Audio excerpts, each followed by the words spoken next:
Alors, bonjour tout le monde. Donc, on va continuer avec la suite de la partie administration du personnel. Donc, après la rupture du contrat de travail. Donc, le deuxième exemple qu'on va essayer de voir avec l'administration du personnel, donc c'est le salaire. Donc, c'est quoi le salaire?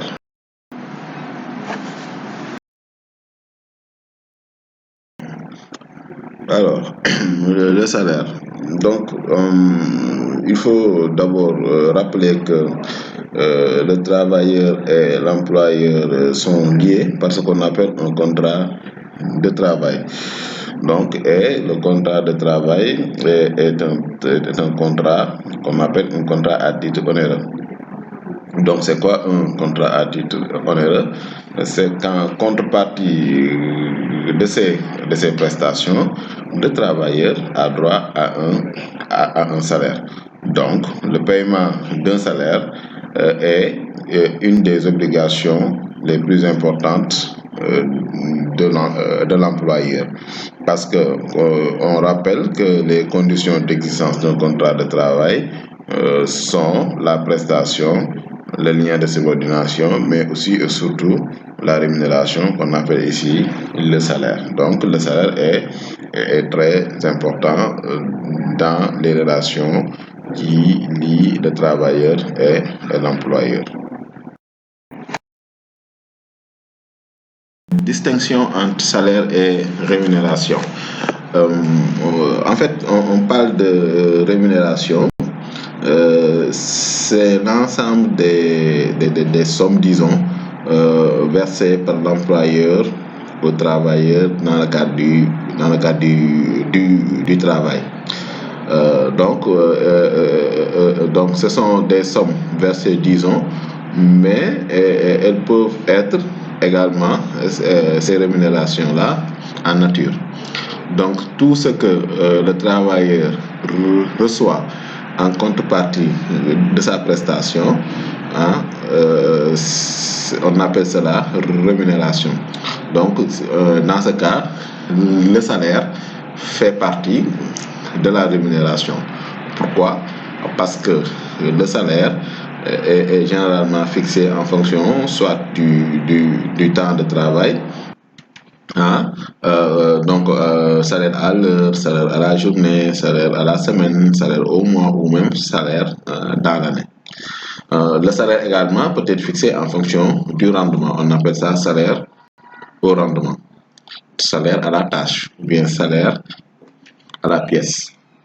Donc, dans ce cas, le salaire est inclus dans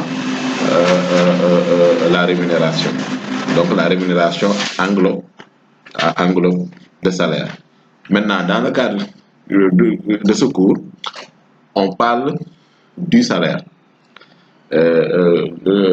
Du salaire en tant que l'ensemble des sommes en tant qu'argent. Ici, on ne va parler que d'argent. Donc, l'ensemble des sommes perçues par le travailleur dans le cadre de l'exercice de sa fonction. Donc, on ne parlera pas davantage en nature, on parlera tout juste d'argent, donc de sommes reçues de l'employeur par le travailleur. Donc, qu'on parle de distinction, qu'on parle de rémunération ou de salaire, ici, dans le cadre de ce cours, on parle là juste des sommes reçues par le travailleur de son employeur. Voilà.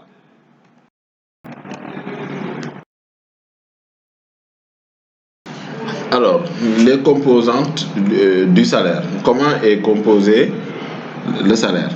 Donc, il s'agit généralement les éléments les plus courants qui sont octroyés aux travailleurs en contrepartie de leur prestation.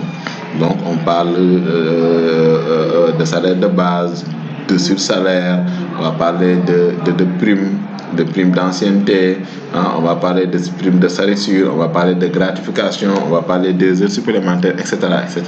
C'est ça qu'on appelle en général les composantes du salaire. Donc, on va voir l'essentiel, disons, des composantes du salaire. Alors, d'abord, on va voir le salaire de base. C'est quoi le salaire de base? Donc, en réalité, les conventions collectives, hein, font ce qu'on appelle une classification des emplois. Donc, quand on parle de classification des emplois, on parle de classification par catégorie. À chaque catégorie correspond ce qu'on appelle un salaire de base. Et ce salaire de base-là est fixé en général soit par les conventions collectives ou bien par les accords d'établissement interne au sein des entreprises, si cela existe. Donc, le contrat de travail ou les accords d'établissement peuvent prévoir un salaire de base qui soit plus favorable que la convention ou le règlement. Donc, le salaire de base est alors déterminé, disons, en fonction du nombre d'heures effectuées. Donc, le salaire de base est égal à la rémunération correspondant à un horaire hebdomadaire, disons, de 40 heures au Sénégal, ou du temps admis en équivalence. L'année dernière, on avait vu ce que c'était les équivalences. Mais dans l'absolu, c'est la règle des 40 heures qui est généralement observée en ce qui concerne le temps de travail au Sénégal. Donc, le salaire de base rémunère le travail accompli dans la limite de la durée hebdomadaire des 40 heures. Le salaire de base est également fixé entre l'employeur et le salarié dans le respect de certaines règles. La règle principale ici est le respect du SMIC. Le SMIC, c'est le salaire minimum interprofessionnel garanti. C'est le salaire minimum légal ici au Sénégal. Actuellement, le SMIC est de 58 900. Donc, on ne peut pas avoir un SMIC inférieur, un salaire de base inférieur à 58 900 francs. Voilà. Donc,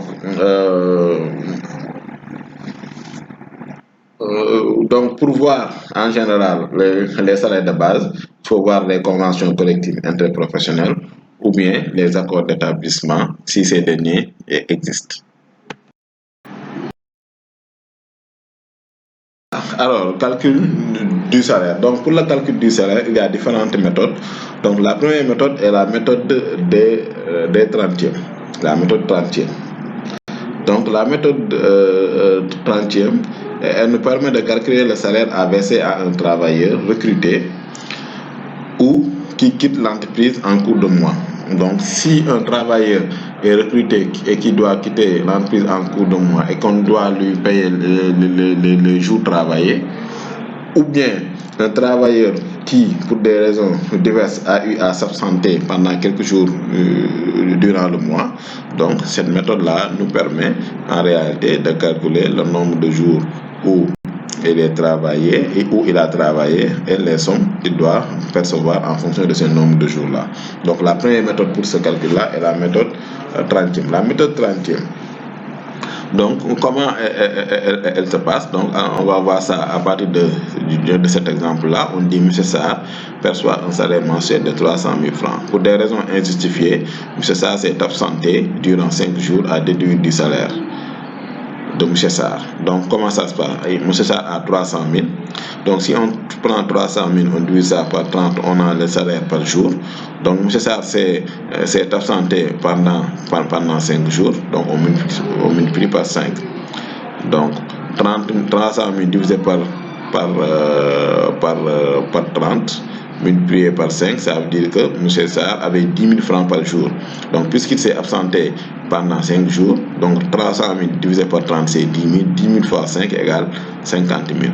Donc, M. Diop perçoit 300 000 moins 50 000 égale 250 000. Donc, ces 250 000 là constituent le salaire de M. Diop. Donc, ça veut dire que le M. Diop est payé au mois. Donc on calcule par 30 jours. C'est la méthode des méthode trentième. Donc, on note tout simplement qu'avec la méthode des 30e, donc le travailleur est rémunéré durant tous les 30 jours, qu'il soit un jour ouvrable ou non ouvrable ou son jour de repos. Ici, on considère que le travailleur est payé le mois, tout le mois. Donc, qu'il travaille ou qu'il ne travaille pas, qu'il y ait férié ou qu'il n'y ait pas férié, qu'il soit en ce jour de repos ou pas. Donc, la rémunération, elle est globale et concerne les 30 jours du mois.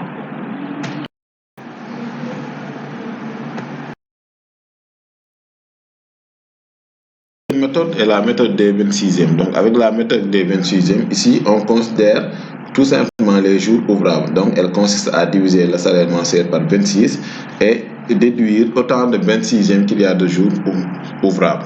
Donc les jours ouvrables ou en tout cas les jours où le travailleur doit effectivement travailler. Donc on parle de 26e parce qu'on déduit des jours qui ne sont pas ouvrables, disons les jours où en réalité le travailleur est à son jour de repos par exemple. Donc ici, donc l'exemple, M. Diop perçoit 150 000. Donc ici, c'est la méthode des 26e. Donc il n'est pas payé pour l'ensemble du mois, mais il est payé des jours où il a travaillé. Donc si on a des jours de repos ou bien des jours non ouvrables, donc on prend 150 000, on divise ça par 26. Donc si c'est absenté pendant 3 jours, 150 000 divisé par 26 multiplié par 3, donc on doit défalquer de son salaire 17 308 francs CFA. Donc 150 000 moins 17 308, il se retrouve avec 132 692. Donc ça, c'est la méthode des 26e. La dernière méthode, c'est la méthode de la base horaire. Donc la base horaire, elle consiste à d'abord déterminer le nombre d'heures que la personne travaille durant le mois. Donc le calcul se fait ainsi. Donc la personne doit travailler en principe 40 heures par semaine. Donc il y a 52 semaines durant l'année et il y a 12 mois également durant l'année. Si on prend 40 heures par jour, multiplié par 52 sur 12, on trouve exactement le nombre d'heures que le travailleur effectue par mois. Donc ce nombre d'heures-là, si le travailleur a 40 heures par semaine, le nombre d'heures exact est de 173 033 heures par mois. Ensuite, la méthode de la base horaire, on prend l'exemple. M. Diop a un salaire mensuel de 150 000, sachant qu'il travaille 173,33 heures par mois. Pour des raisons infimes, M. Diop s'est absenté pendant 3 jours. Donc, si on prend 3 jours et la personne doit travailler 8 heures par jour, donc la personne s'est absentée pendant 24 heures. Donc, on calcule le salaire horaire, donc 150 000 multiplié par 173,33. Donc, le salaire horaire de base est de 850,40 francs par heure. Donc, M. Diop a 855,40 francs par heure. Donc, il sera retenu sur le salaire de M. Diop 865,65 francs par 24. Donc, il s'est absenté pendant 24 heures. 865,40 divisé par 24 égale 20 770. Donc, on va défalquer de son salaire 20 770. Donc, M. Diop va percevoir 150 000 moins 20 770 égale 129 230 francs CFA. Donc, voici les 3 méthodes. Et en général, la méthode que l'on retient, c'est celle-là, c'est la méthode de la base horaire, parce que c'est la méthode qui permet d'être le plus exact possible. Et c'est cette méthode-là qui est le plus souvent utilisée dans les entreprises. Donc, on vous conseille très fortement d'utiliser cette méthode, la méthode de la base horaire. Le salaire, on va voir, après le salaire de base, on va voir le sous-salaire. C'est quoi le sous-salaire? C'est juste un complément de salaire accordé à l'employé à titre individuel. Donc il récompense le mérite ou traduit une situation florissante de l'entreprise. Donc, il y a autant de sous-salaires que d'entreprises. Donc, chaque entreprise est libre de fixer un sous-salaire à ces travailleurs. Donc, c'est aussi un moyen de motivation parce qu'il permet ou bien il contribue à acquérir et à conserver des ressources humaines. L'entreprise, par ce fait-là, adopte un système de rémunération susceptible de garantir aux salariés un niveau de salaire convenable. Donc, on le sait, les salaires de base sont juste à titre indicatif et réglementaire. Maintenant, c'est en général le sursalaire qui élève le niveau du salaire. Et ce sursalaire-là est fixé par accord des parties. Voilà, donc c'est une négociation entre le travailleur et l'employeur et constitue un droit acquis par le travailleur. Dès que le sursalaire est fixé, cela devient un droit acquis. Et dès lors, l'employeur ne peut ni le modifier ni le supprimer sans le consentement du travailleur. Donc, retenons que le sursalaire est une fixation libre, négociée entre le travailleur et l'employeur, et dès lors qu'il est acquis, il ne peut plus être supprimé ou modifié sans le consentement du travailleur. Il constitue en général un complément du salaire de base qui est jugé juste indicatif.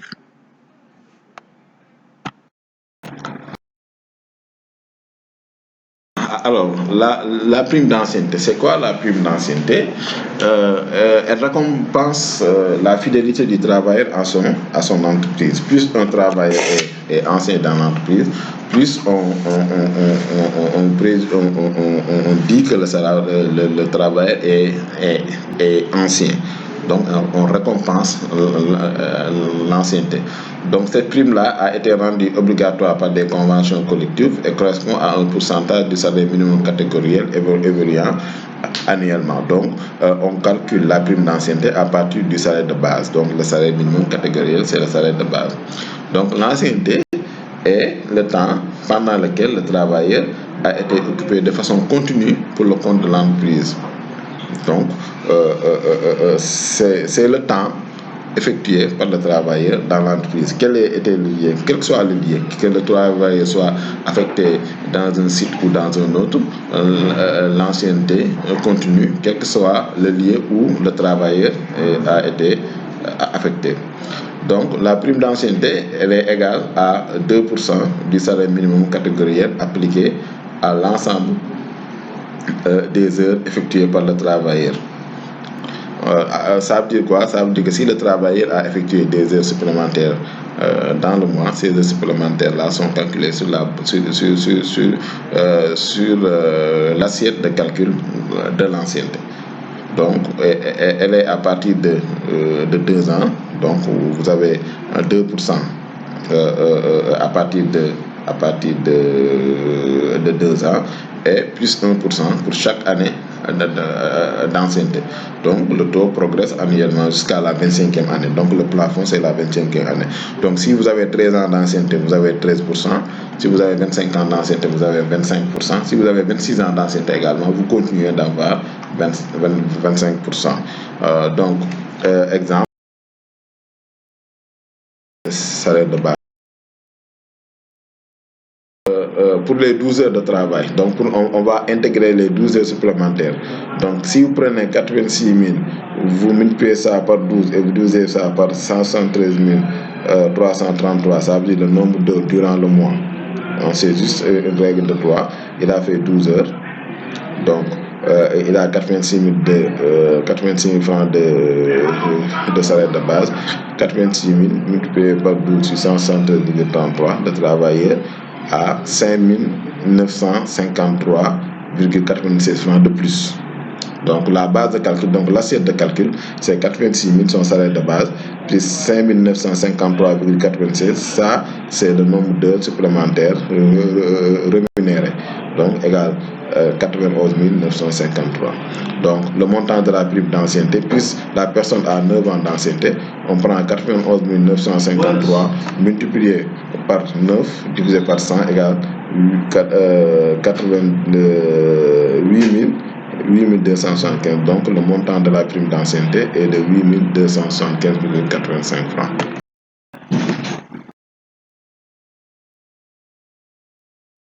La gratification, c'est quoi une gratification?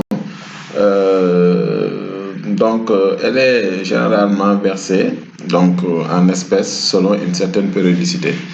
Donc, l'employeur peut, pendant certaines périodes que lui-même détermine, décide d'octroyer une certaine somme à ses travailleurs. Donc, le terme qui est généralement utilisé est prime. Donc, prime ou gratification. Donc, par exemple, on peut parler de 13e mois. Donc, ça, c'est un exemple de prime ou gratification. La prime de bilan, la prime de résultat, etc., etc. Donc l'octroi d'une gratification, dans le principe, il est facultatif. Donc, il vise à motiver les salariés. Et il relève du pouvoir discrétionnaire de l'employeur. C'est l'employeur qui décide de l'octroyer ou pas. Donc, ça dépend du système de motivation de l'entreprise et de sa santé financière. Dans ces cas-là, la prime, elle n'est pas assimilée à un salaire. Donc, on peut considérer qu'elle est facultative, elle est variable et elle est bénévole.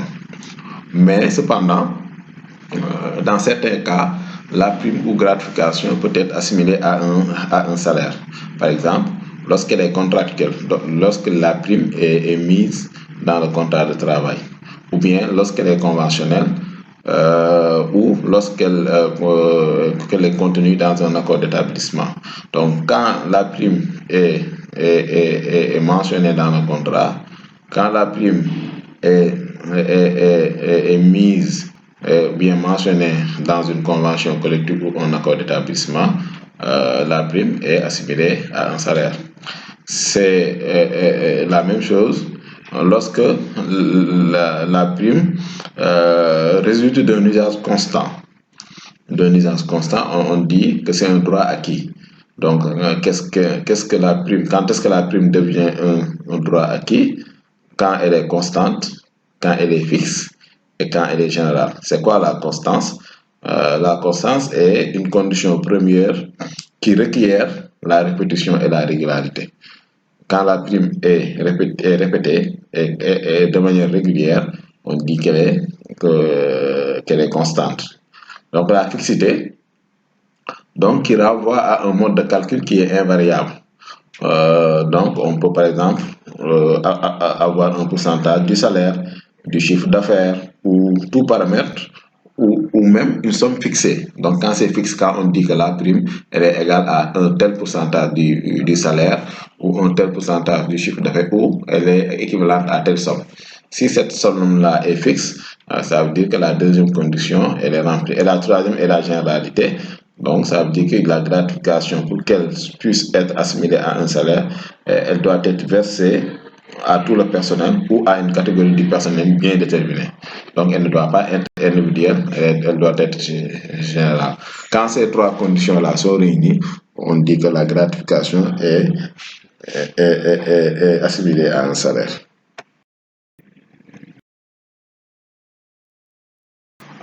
Alors, les heures supplémentaires. Donc, les heures supplémentaires, ce sont les heures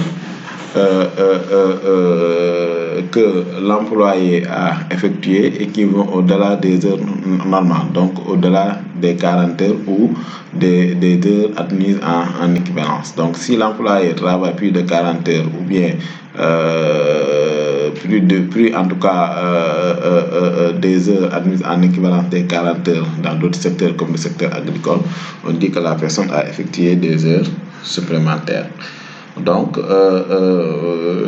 l'heure supplémentaire est affiliée au salaire réel, c'est-à-dire au salaire effectif en tant que contrepartie du travail.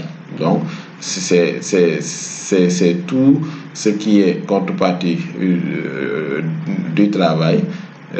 C'est cette assiette, en fait fait partie de l'assiette de calcul des heures supplémentaires. Donc, il s'agit en général de tous les éléments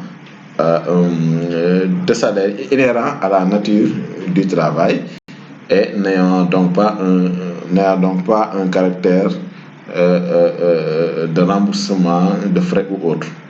Donc, toutes les primes ou indemnités non inhérentes à la nature du travail et n'ayant donc pas le caractère de salaire sont exclues de cette base de calcul. Donc, pour calculer les heures supplémentaires, on considère qu'il y a le salaire de base ou salaire catégoriel dans l'assiette de calcul, il y a le sous-salaire, il y a les primes de technicité, les primes de rendement, les primes de fonction, les primes de risque, les primes de production, primes de caisse, primes de responsabilité, primes de danger, donc sont inclus dans l'assiette de calcul des heures supplémentaires. Maintenant, tout ce qui est, en tout cas tout ce qui n'est pas inhérent à la nature du travail n'est donc pas ne fait donc pas partie de l'assiette de calcul.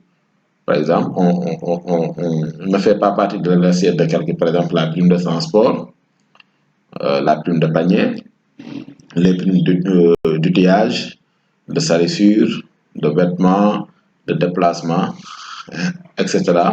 Et l'ensemble des primes accordées en considération de l'ancienneté. Donc, prime d'ancienneté ou en considération de l'assiduité, prime d'assiduité, ou par exemple de l'indemnité d'expatriement. Donc, toutes ces primes-là n'ont rien à voir avec la nature du travail, mais soit sont sous forme de remboursement de frais ou autres, en tout cas, qui ne sont pas en réalité en relation directe avec le travail. Donc, pour les taux de majoration, donc d'abord, il faut dans les établissements agricoles. C'est pendant les jours ouvrables 10 ou 35% pour les heures de jour et 50% pour les heures de nuit. Donc 10 ou 35% pour les heures de jour et 50% pour les heures de nuit. Pendant les dimanches et les jours fériés, 50% pour les heures de jour et 100% pour les heures de nuit. Ça, c'est dans les établissements agricoles. Maintenant, ce qui peut nous intéresser en particulier, parce que les établissements agricoles, ce sont des cas qui ne sont peut-être pas courants. Donc, disons que les cas les plus courants, c'est le calcul des heures supplémentaires dans les établissements non agricoles. Donc, on va surtout insister dans le cas des établissements non agricoles. Et je pense qu'on l'a vu aussi l'année dernière. Donc, comment se fait la majoration? Donc, pour les heures de jour, donc 15% pour les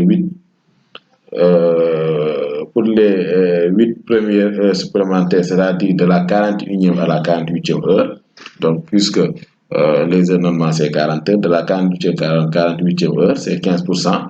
Maintenant, au-delà de la 48e heure, la majoration est de 40%.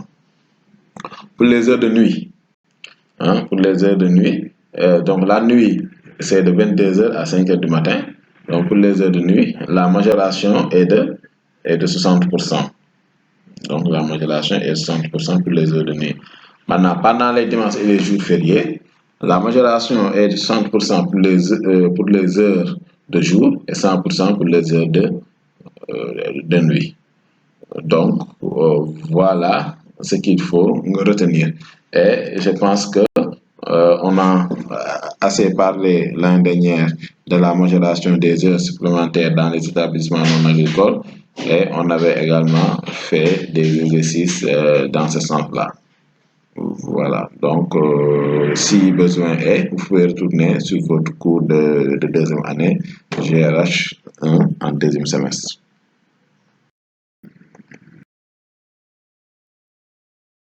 Alors, les primes et indemnités à caractère de salaire, on en avait parlé tout à l'heure, sont les primes qui sont soit contractuelles, qui sont conventionnelles, ou bien qui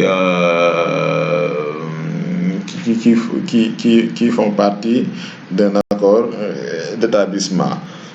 Ou à la limite, les primes acquises, comment on appelle ça, les cours acquises par, comment on appelle ça encore, les primes acquises par ce qu'on appelle avantage acquis. Donc, c'est ça. Donc, avantage acquis, fixité, généralité et constance. Donc ces primes-là, il s'agit notamment, par exemple, de la prime de technicité, indemnité de fonction, prime de succession, prime de danger, prime de rendement, indemnité de logement, prime de résidence, prime de risque, prime d'intéressement, prime de caisse, prime d'éloignement, prime de production, prime d'ancienneté, etc., etc. Donc ça, ce sont des indemnités ou primes qui sont des indemnités à caractère de salaire. Les indemnités et primes non imposables, ça veut dire quoi? Ça veut dire qu'ils ne font pas partie de l'assiette de calcul des impôts. Donc, il s'agit essentiellement, en général, des sommes allouées aux salariés et n'ayant pas pour cause de travail, mais des sommes qui sont destinées soit à compenser des frais, des servitudes ou un préjudice lié à l'exercice de l'activité professionnelle. C'est ça en réalité qu'on appelle des indemnités et primes non imposables.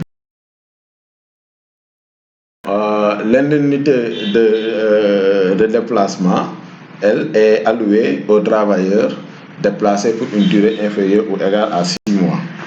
Donc, si un travailleur est déplacé de son lieu de résidence habituel pour une durée inférieure ou égale à 6 mois, cette personne-là a ce qu'on appelle l'indemnité de déplacement. Donc, l'indemnité n'est pas due lorsque le déplacement occasionne pour le travailleur des frais. L'indemnité est due donc lorsque le travailleur donc le déplacement occasionne pour le travailleur des frais supplémentaires. Comment on calcule cette indemnité là? Donc pour les travailleurs de la première à la haute catégorie, donc première catégorie et moins, donc c'est 3 fois le taux du salaire horaire de base de la catégorie lorsque le déplacement engendre la prise en charge d'un repas principal hors du lieu habituel d'emploi. Donc c'est 3 fois le taux du salaire horaire de base. Donc le salaire horaire de base, on prend le salaire de base, on divise ça par 163 ou par le nombre de l'équivalent et on trouve le salaire horaire de base. Maintenant, c'est cette somme-là qu'on multiplie par 3 si le travailleur prend un repas principal hors de son lieu de travail habituel. Donc 5 fois si le taux entraîne, si le déplacement entraîne la prise de 2 repas principaux. 5 fois. 8 fois si, lorsque le déplacement entraîne le couchage en plus de la prise de 2 repas principaux. Donc, si le travailleur prend 2 repas principaux et passe la nuit, donc c'est 8 fois le salaire, le taux du salaire horaire de base. Donc, pour les agents de maîtrise et les techniciens assimilés, c'est 2 au lieu de 3 fois pour la prise d'un repas principal, donc c'est 2 fois, 4 fois pour la prise de 2 repas principaux et 6 fois pour le troisième cas de figure. Donc le troisième cas de figure, c'est la prise de 2 repas et de couchage, donc passer la nuit. Et enfin, pour les ingénieurs, les cadres et assimilés, donc là, on regarde les frais de voyage et de séjour, donc, et l'employeur rembourse sur la base de leur montant effectif sur présentation des pièces justificatives. Donc, ces gens-là amènent des pièces justificatives et on les rembourse. Maintenant, de temps en temps, il peut être décidé, donc d'un commun accord, l'allocation d'un forfait. Donc, on peut également donner un forfait si l'indemnité, un forfait, voilà. Donc, c'est décidé entre les deux parties. Voilà.